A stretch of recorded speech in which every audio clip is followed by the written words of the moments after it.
Good evening, everyone. I'd like to call the meeting to order of the Narragansett School Committee. Please stand for the Pledge of Allegiance. I pledge allegiance to the flag of the United States of America and to the republic for which it stands, one nation, under God, indivisible, with liberty and justice for all. I'd like to thank everyone for coming tonight. And we did not have an executive session tonight, so we did not take any votes. There's no minutes to seal. So at this time, it's now time for open forum. Is there anyone that would like to speak? Come on up and say your name, please.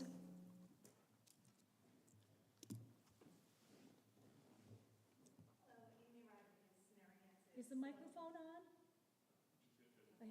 There's a button to hit. Testing. Yeah, thank you. perfect. Amy Rodriguez, Narragansett. So the 25th of this month will mark 3 months since the school policies were used by an out-of-state student to target my family. And the school district did not change anything that I can see from the policies as I was here in October to speak to you about what was done to my family, how the policies, the Say Something app was used to target my daughter, who turned 17 on the 25th, who, as you might recall, wasn't allowed to attend school until I went outside of the district and had her evaluated, even though the threat was not credible. She did not pose a credible threat to use the anonymous reporting system. And she missed a week of school as a result. So I spoke to this body in October, and I was excited because you were going to be going over the second reading of the threat assessment protocols. When that time came, within minutes of me speaking to you, there was no discussion. No one went over the protocols. I do have those. And it was basically the very same protocols that were used against my family that were unanimously approved on. So I'd like to know what's going to be different. How will these policies not be used against families like mine so that my daughter and other daughters and children won't be crying over their birthday cake and ice cream, as my daughter did that very night. And my other daughter was crying, and my whole family still to this day, it's not a day that goes by that I don't remember.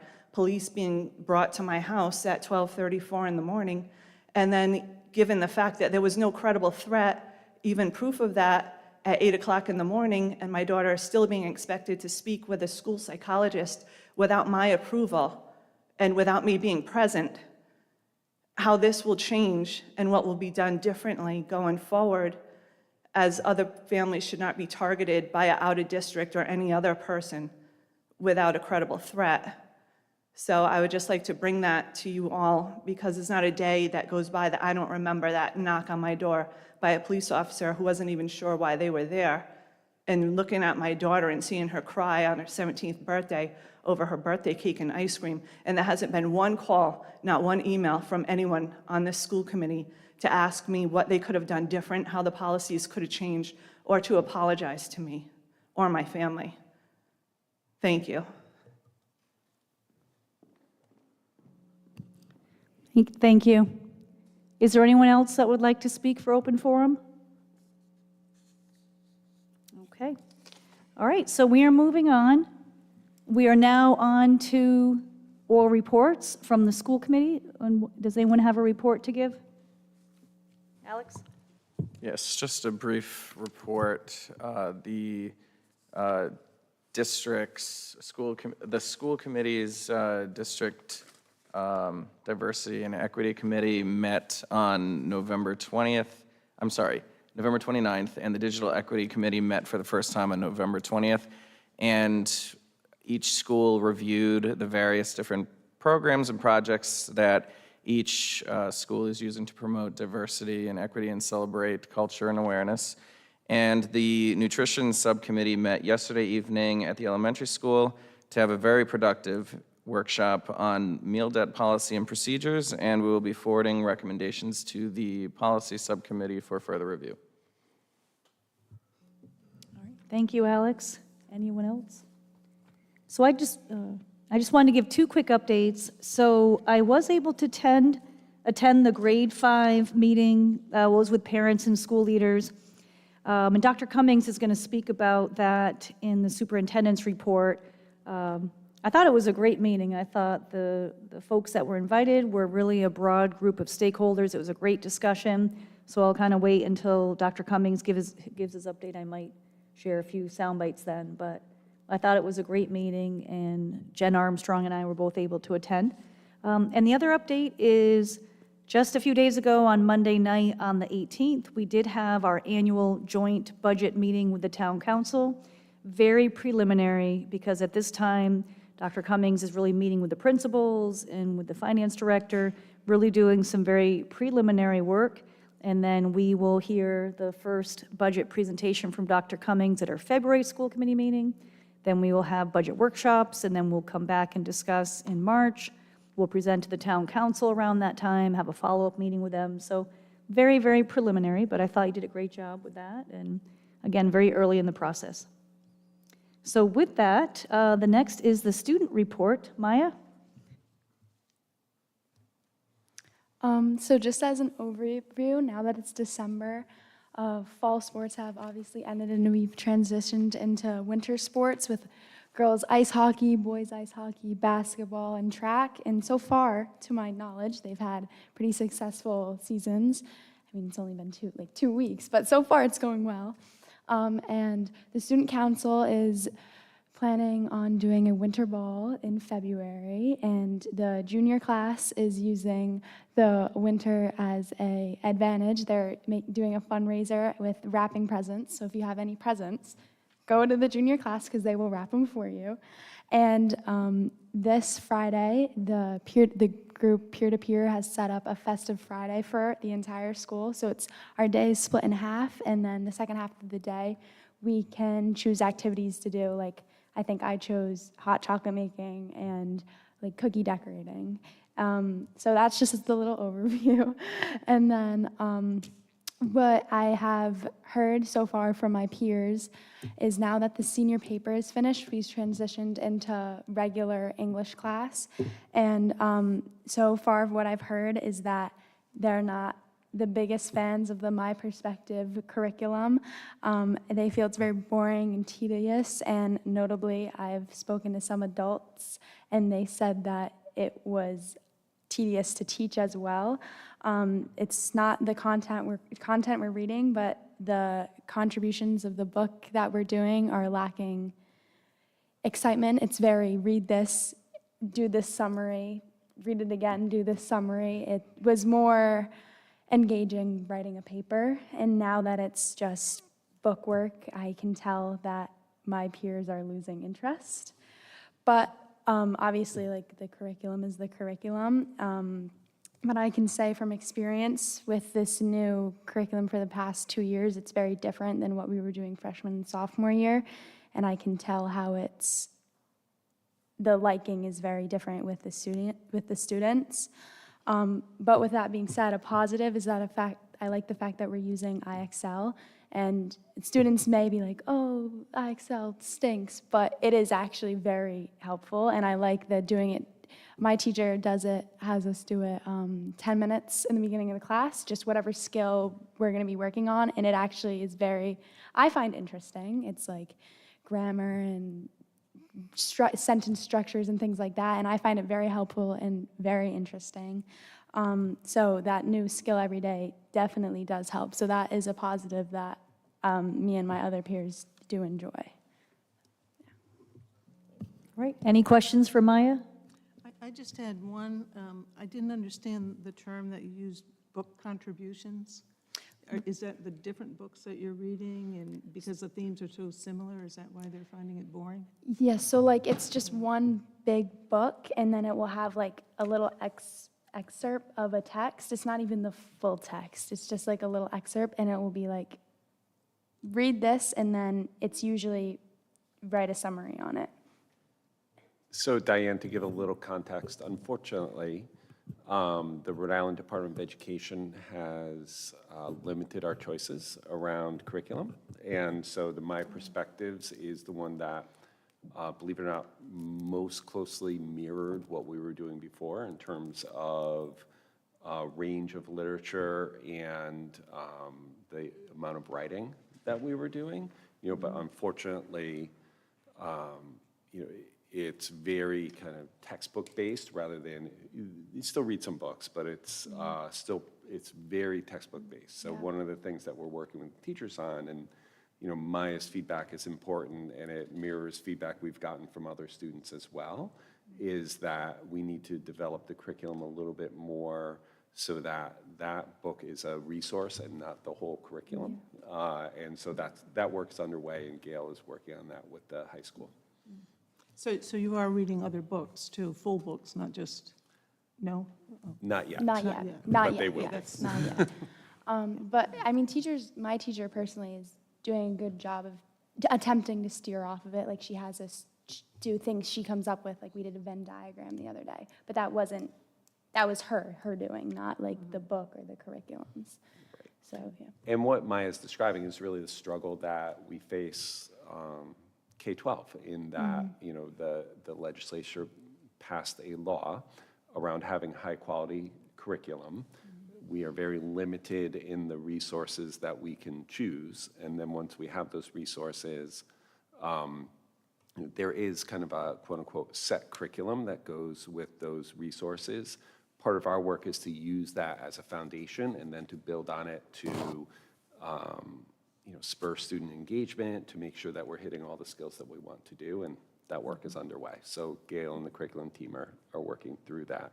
But what Maya describes is one of the things that we really worry about quite a bit, which is we want to make sure students are getting exposed to all sorts of different literature, but at the same time, we want to make sure that we don't lose that joy of reading and that joy of writing, right? And so we want to make sure those things go together. And it's still new. We've only had it, this is our second year, so it's in the process, it's in the works, yeah. Great. Any other questions for Maya?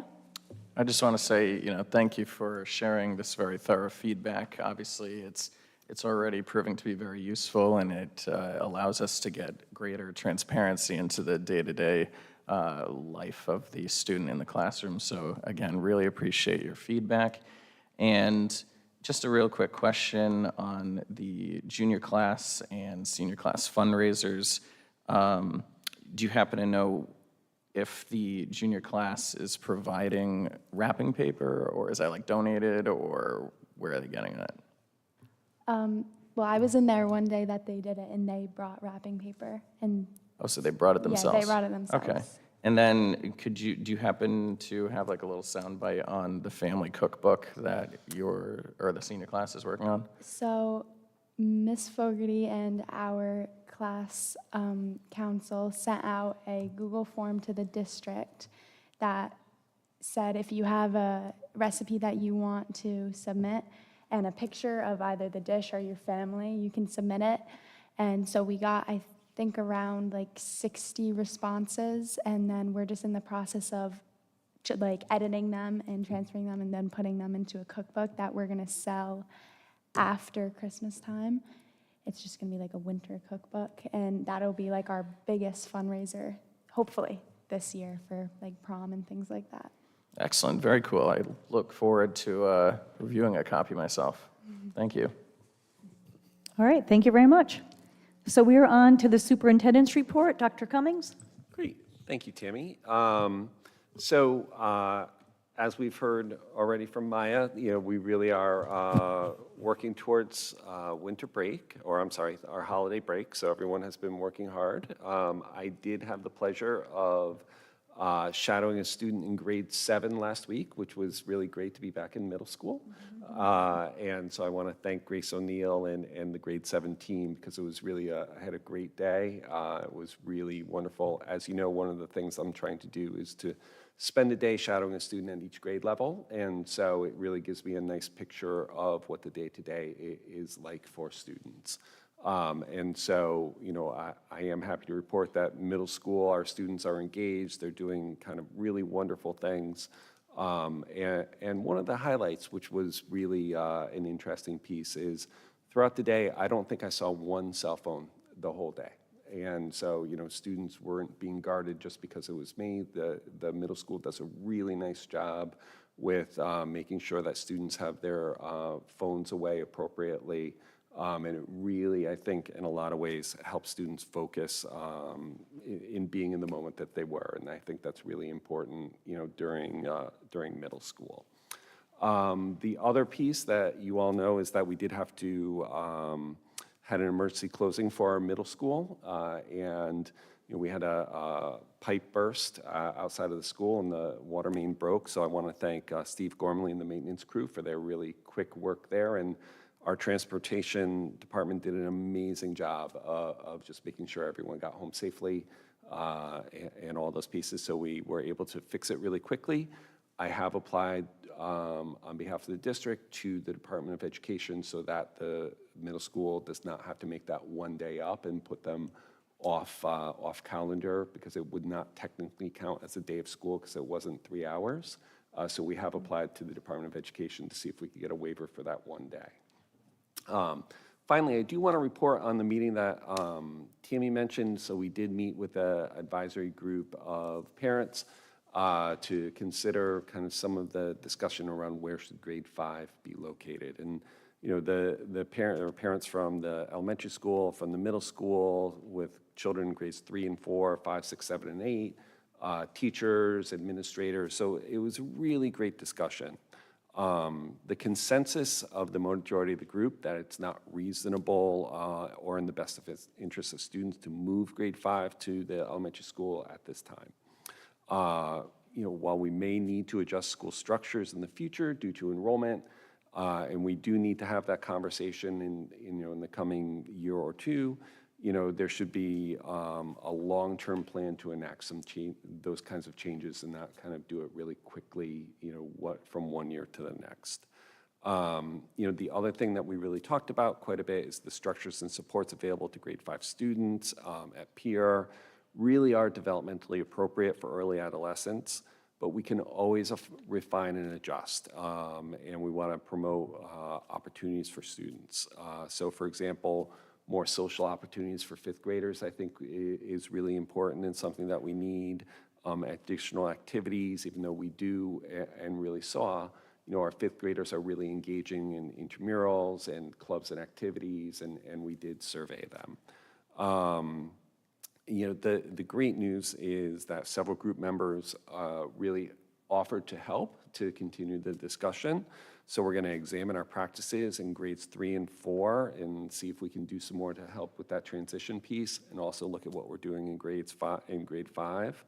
We're going to share information more widely around what the day looks like, because I think there was a lot of kind of mistaken knowledge out there where maybe it was dated, maybe it was pieces where people didn't quite know what happened in grade 5. And so we need to get that information out there in a way that is earlier to our grade 4 families and more comprehensively. And so, again, we have a bunch of people volunteer to continue the work. We're going to meet again in early January, start talking about transition and how we can beef up that process. And all in all, I think it was a great conversation that really added to everyone's knowledge base around what we should be doing around grade 5, and will spur more work in the area. Okay. All right. Any questions for Dr. Cummings?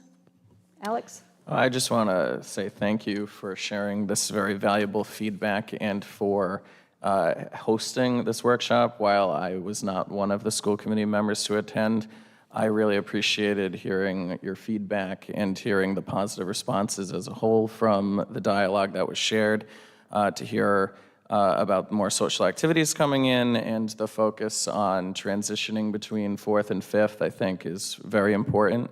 And it's really positive to hear. And I know that education and awareness is especially important, and that teachers, parents, and students were all included in the workshop. I think just speaks volumes that we're doing the right thing here. So again, thank you for sharing that with us, and I look forward to an update after the January meeting. Thank We you. will keep you informed. Thank you, Alex. Okay, anything else, Dr. Cummings? No, that's it. Okay. All righty. So next up is the consent agenda. Is there a motion to accept the recommendation of the superintendent to approve consent agenda items CA1A, CA2A, CA2B, and CA2C? So moved. Second. Any discussion? All in favor? Aye. Aye. Any opposed? Motion passes 4-0. We're on to the budget report. Karen?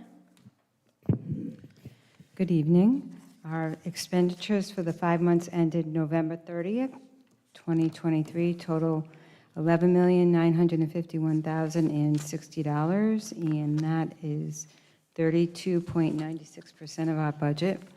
And our expenditures and encumbrances for the 5 months ended November 30th total $30,920,815, and that's 85.28% of our budget. All right. Thank you. Any questions for Karen or Dr. Cummings? Okay. All right. So we're moving on to school committee business. Item number 1. Is there a motion to accept the recommendation of the superintendent to approve the Narragansett High School soccer alumni's request to create a memorial rock for fallen Mariner soccer players at the Tom Ashley soccer field? So moved. Second. Discussion. Great. I'd like to invite Bill Harrison up to the podium. So the Fallen Mariners are a group of alumni. Well, they're not fallen, but our group of soccer alumni want to honor their former colleagues. They do a lot for our sports program. The soccer alumni group hosts an alumni game around Thanksgiving every year, have a lot of participation, and they're also active throughout the whole year. So I'll hand it over to you. Thank you very much. Thank you for the introduction. I am a member of the original Narragansett High School boys soccer team that was founded in 1980 and a current director of the Fallen Mariner Foundation. I'm here to represent the foundation in our request for a memorial stone to be placed at Tom Ashley Field. I'd like to give a little background information to the members of the committee and to be available for any questions or clarifications to aid you in your decision to approve our request. The Fallen Mariner Foundation was created by the members of the Narragansett High School boys soccer alumni to remember and commemorate the past players we have lost, and to also commemorate the family members of players and coaches, including mothers and fathers, brothers and sisters, husbands and wives, and more unexpectedly, our fallen children. For the past 38 years, led by longtime former founding coach Tom Ashley, we have participated in an annual alumni soccer game. The Fallen Mariner Foundation came to be as part of this feeling of a family created by this yearly soccer game. Each year at the game, Coach Tom Ashley would purchase T-shirts with his own money for the members of the alumni to wear during the game. As the number of alumni participating in this game increased every year, this became a much larger expense for Tom. One year, the alumni decided, unbeknown to Tom, to pitch in money to help offset the cost of the T-shirts. After the game, the money was collected and presented to Tom, who graciously declined the money and instead suggested we donate the money to the high school booster club. For the next couple of years, at each alumni game, Tom continued to decline any of the T-shirt money collected by the alumni and suggested reaching out to the soccer coach to donate money to the team. One year at one of our alumni games, a current alumni mentioned at the beginning of the game how difficult it was traveling from out of state because his son, who had a fatal brain disorder, had mobility issues. It was at this moment that all of us realized that this became more than just a game, and we became an extended family that would take care of and support each other. Coach Ashley and the alumni came together at halftime and decided that this year the money collected would go on to help the alumni purchase medical equipment to aid in his son's mobility. In the following years, donations included various charity organizations which support research for a cure of diseases that were affecting the lives of our soccer alumni children or the siblings of current Narragansett High School soccer players, such as the Grace Scholarship Foundation for Rett Syndrome and the Cure Angelman Syndrome organization. Several years ago, sparked specifically by the sudden loss of former player Joe Trotter, the vision of the Fallen Mariner Foundation came into focus. The Fallen Mariner Foundation mission is to remember and honor our fallen brother and to also commemorate those we have lost who are always there to show their uncompromising support of the Narragansett boys soccer program as an extended member of the team. Men such as Jim Christensen and Doug Smith, who not only drove the team buses, but served as mentors on and off the field, as well as Kathy Ashley, the wife of longtime head coach Tom Ashley. As the years go on, and unfortunately this list of our fallen Mariners continue to grow, the collective strength of our soccer family will continue to grow stronger and larger.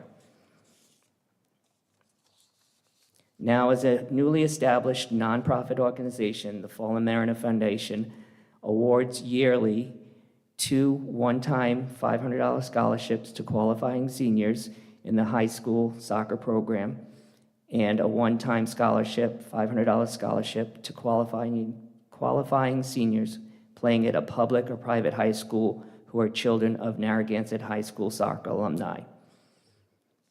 On behalf of the Fallen Mariner Foundation, we are requesting the committee's approval to place a 21-inch by 21-inch memorial stone that will pay tribute to all the members of our Narragansett High School soccer family who have passed away.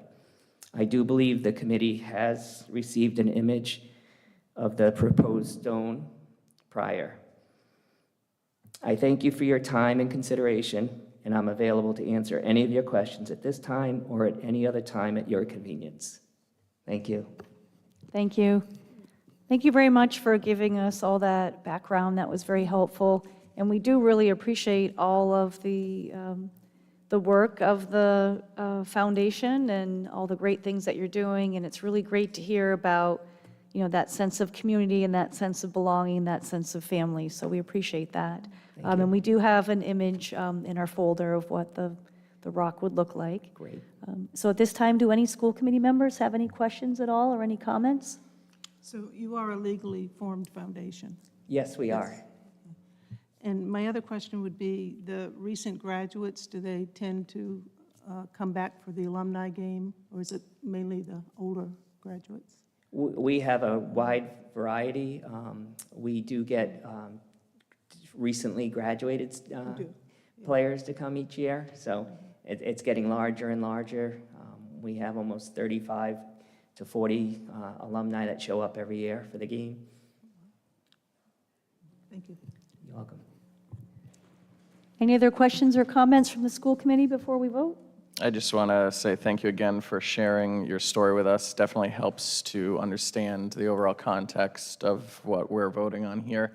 And just to echo that this is a cost that's going to be covered by the foundation. How many members, out of curiosity, are members of the foundation? Well, we have our board of directors, so we are organized through the state of Rhode Island. As far as the alumni that participate, again, it's the we have like 35 to 40 athletes and alumni who show up every year. So we've been able to fund the scholarships quite well. I do believe we have like 3 years worth of future scholarships. Excellent. In our account. So. Excellent, thank you. And just a few other questions. I see that the location says the fence entrance, is it like directly at the front? Is it to the left? Just out of curiosity. Sure. We had asked Coach Mahar, and we were originally planning on near the sign. There's the Tom Ashley Field sign. There's already a natural garden bed there. We suggested that area just because it was naturally there. But Matt did suggest that maybe it would be more visual if we could put it right when you walk in the gate off to the right. We would create like a edging bed with the materials just to kind of separate it and make it easy for groundskeeper to go around it. They're not going to be required to do any grounds work for it. We would take care of that, but just to separate the edging just to make it more visual and also easier for groundskeeping. Thank you. And you said it was 21 inches by 21 inches? Correct. Okay. And lastly, the text that we're seeing here, is there any chance of that being revised in the future, or is this going to stay the text? That's as going to is? stay, and the process behind it was, we didn't want to leave anybody out, and we thought it was a nice general to include everyone that we would like to tribute. I agree, and thank you very much for your feedback and for sharing the image with the rest of the committee. It makes it a You're lot welcome. easier. Yeah, I like the wording that you came up with as well. Thank you. I just want to Justin? comment and say, I think this is a great idea, and thank you for sharing it tonight with all the background and everything, so, Thank you. following. All right, so we have a motion on the floor. All those in favor? Aye. Aye. Aye. Any opposed? All right, motion passes 4-0. Thank you very much. Okay, we're on to business item number 2. Is there a motion to accept the recommendation of the superintendent to approve the updated program of studies for Narragansett High School? So moved. Second. Discussion? Dr. Cummings? Great, thanks, Tammy. So I will, give you some highlights. Happy to answer any questions from what you've read.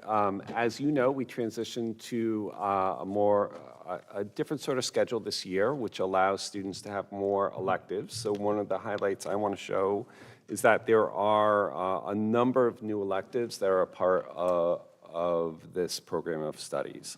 One of them in agri-science, so we are adding a soil science basics, and that's going to be with CCRI, so students can earn CCRI credit from that.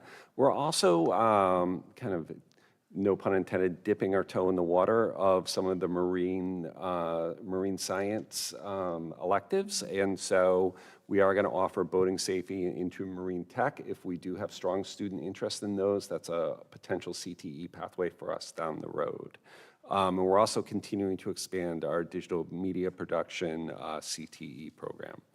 A couple of other highlights include adding a couple of AP courses. So we will be adding AP Seminar will take the place of English 10 Honors. So that is a reading, writing, and research class. When I was recently at the College Board, so I'm on the College Board Superintendent Advisory Board. One of the things that they highlighted is that they have piloted this course in schools across the country. What they are finding is that the outcomes for students who take this course is that they are achieving higher in their humanity courses across the board because they get that strong foundation in doing research and in writing research papers and in writing persuasive essays. So it's a really powerful course that we're going to offer to students. The other kind of things that we're doing with new electives are things like data science, and so that's going to be one in the math department where students can really go deep into that whole new field of data science. Also, a couple of other exciting ones are we're doing forensic science this year, so that's going to be an offering that should be pretty cool. And that's, Maya, if you're looking for that, it's on page 79 or so. We're also going to be offering in social studies, international relations. And again, that's for students who have an upper level elective, for students who have a strong interest in that. A couple of other important changes that we have is that we're going to be offering AP Chemistry. And so we have never offered AP Chem before.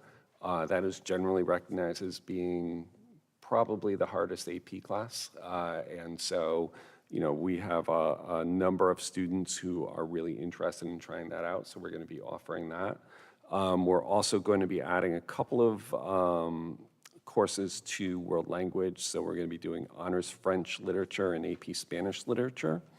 One of the things that you'll see in this program of studies is that the world language department is proposing that the level 2 classes, which a lot of students will be entering in, not have an honors and a regular designation, right? So instead of just being college prep and honors, they're going to make a level 2 kind of a course that everyone takes as a foundation, and then start taking honors classes after that.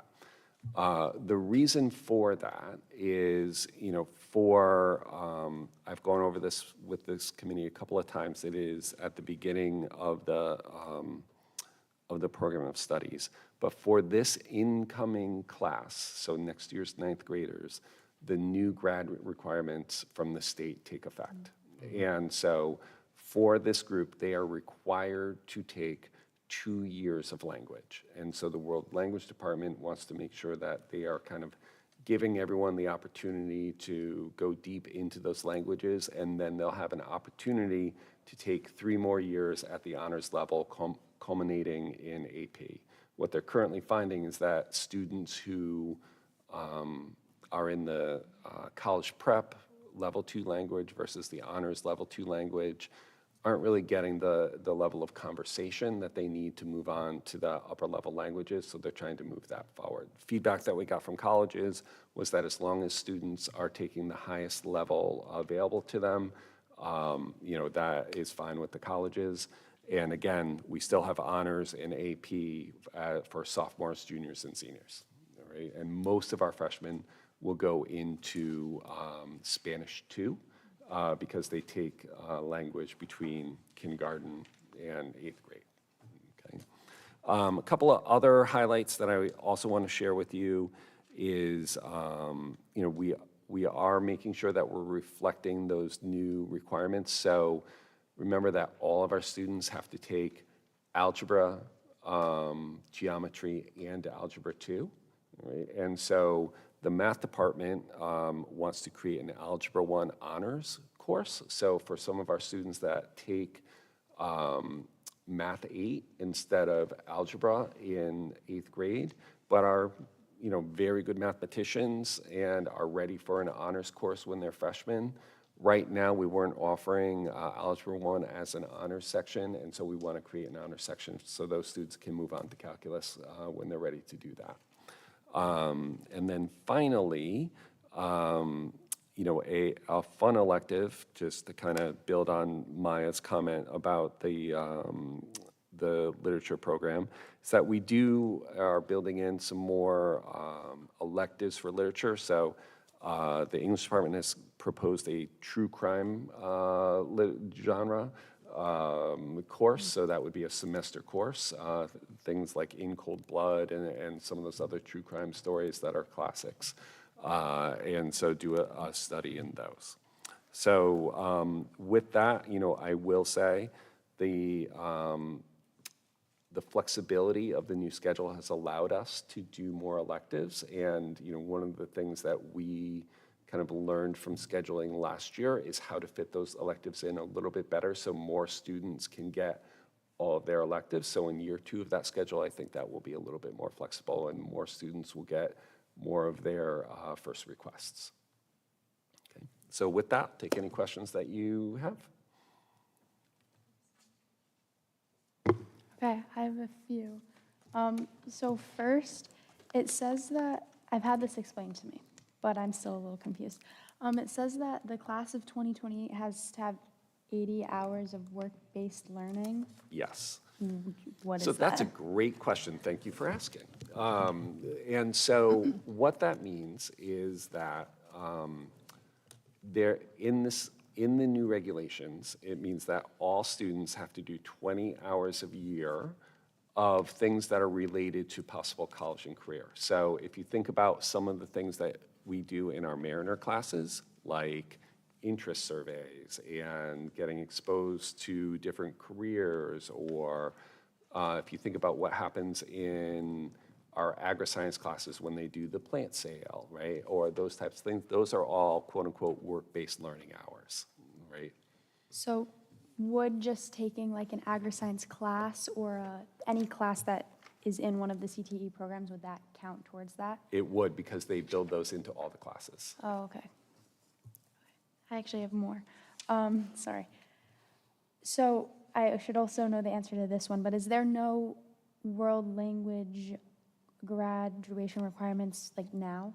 There is not, right? Okay. So we do encourage students to take, 2 to 3 years of a language, but from the state perspective, there's currently not. Okay. And part of the background of that is that the Department of Education did a deep conversation with URI, with Rick, with other colleges that a lot of students from Rhode Island go to, and to be admitted into the University of Rhode Island, the majority of students should have at least 2 years of world language, is what URI is saying. So the state has made that a part of the requirements. Okay.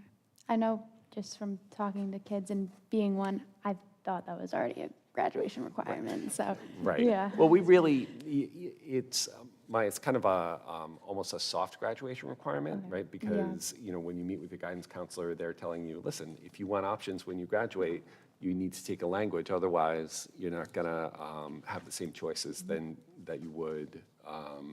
You'll have more choices if you take the language than if you didn't. And then my last one is just out of curiosity, do you know who would be teaching the new AP Chem class? I do not know. Okay. You know, we have some fantastic science teachers, and so, but I can find that out for you. What other questions does the committee have? Well, I just want to give a quick shout out to the incredible amount of work that went into this. We're a small school system, but 87 pages highlighting the wonderful, diverse class offerings is pretty amazing. I really appreciated the the typical pathways now, the image that helps people like me to outline how people can progress. Thank you for pointing it out, Alex. I was supposed to highlight that. Oh, that's so, okay. So that is a major improvement, we think, to the program of studies where people can really see what the course sequences are.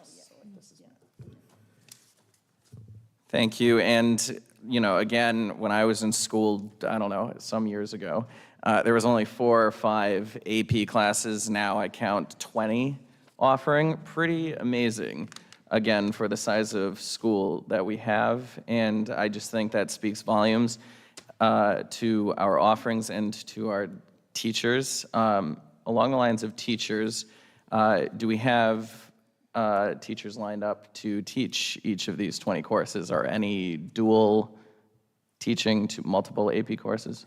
So the way that it works, so first of all, thank you for recognizing that. So we were recognized this fall as being one of the few high schools commended in Rhode Island for our AP program. And so, you know, there's only a handful of them, and we are one of them, which was really great. And that's really due to not only the number of classes that we offer, but the number of students that are trying them, right? And our sincere belief, and we know from research, is that if students take at least one AP course while they are in high school, their likelihood of graduating from college, you know, skyrockets, right? And so we really want to give students those experiences. So to teach an AP course, you do have to do training, and sometimes it's in the spring and sometimes it's in the summer. So we will have people trained for each one of those courses. Sometimes people are cross-trained because we like to have backup for them, right? And so, you know, people retire, people, you know, all sorts of things. So we don't want to leave kids stranded, right? And if someone left us over the summer, not have a teacher available. So we try to get more than one person trained in each course, so we always have a backup for them.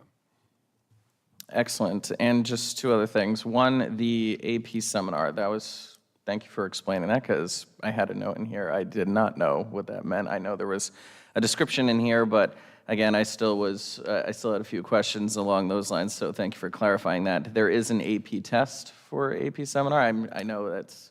It's a good question. I think you submit a portfolio and a paper. Oh, okay, cool. And then 2 other things. One, really excited to see forensics come back. That was something that I was really hoping to see back when I was in high school, so I'm very happy to hear that it's coming back, and I look forward to, you know, maybe hearing some responses of how those classes are going. And then just a minor edit on page 2. It just doesn't list me as vice chair, that's all. But again, thank you so much for all of the hard work putting this together. Very thorough, very well written. Really appreciated the letter that Chris wrote at the beginning. I think it was very welcoming, and you know, again, really job well done all around. Great, thank you. Diane? I just wanted to follow up on what Alex said, that I wanted to compliment and thank the individual or individuals who produced our Program of Studies booklet this year. The reformatting, the reorganization, and the writing quality are all vastly improved. In years past, when I've gone through the program of study, I've usually turned in about 2 to 3 pages of suggested edits or suggested changes. And this year, I have 7 minor edits on a 5x7 sheet. It's that much improved, and I think it's a booklet that our school district should be very proud to disseminate. It was really very well done. And I was also very excited to see the maritime courses. And I'm very happy that they're going to be offered, and I hope that it will lead to a CTE maritime pathway for our students. You know, after all, we live in the ocean state. It would be a great fit. 4 of the 7 maritime academies are in our region. And of course, we also have the U.S. Coast Guard Academy just 50 miles down the road. So I think there'd be a lot of opportunities for partnerships, for concurrent enrollment perhaps, and definitely articulation.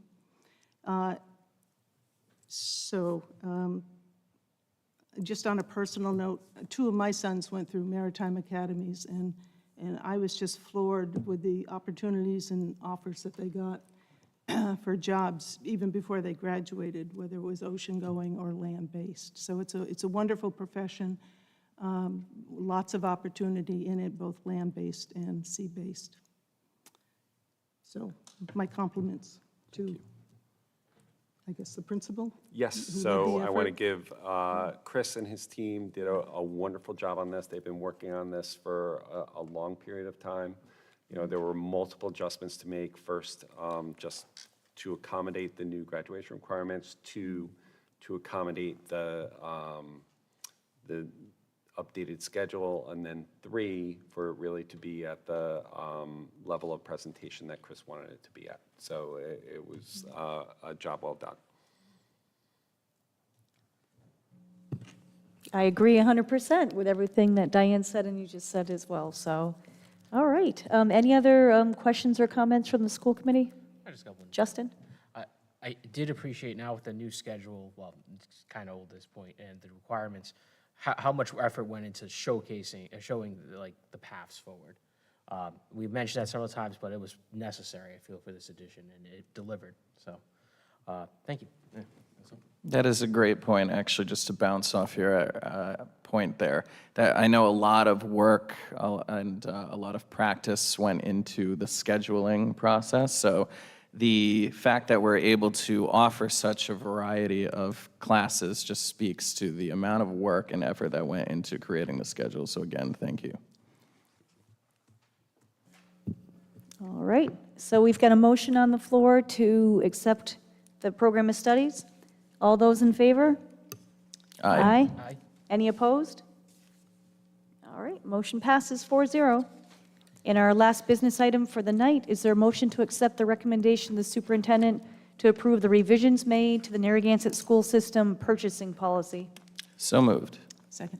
Any discussion? So again, we went over this at our last meeting.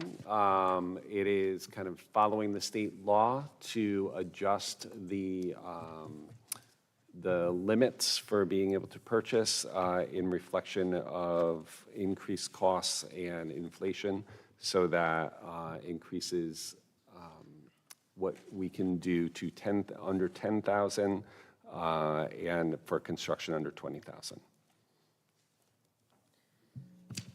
All right, any questions for Pete or for Karen? I think I wanted just a slight reminder. The tying the policy into the Boston Regional Consumer Price Index, State of Rhode Island is using that as our going forward. So we're just kind of following the states and the best practices. All right, thank you. Any other questions or comments from the school committee? All right, all those in favor? Aye. Any opposed? All right, motion passes 4-0. Are there any communications anyone wants to mention? All right, so we are back here next year. So our January meeting, January 17th, 2024, 7 o'clock. Is there a motion to adjourn at 7:50? So moved.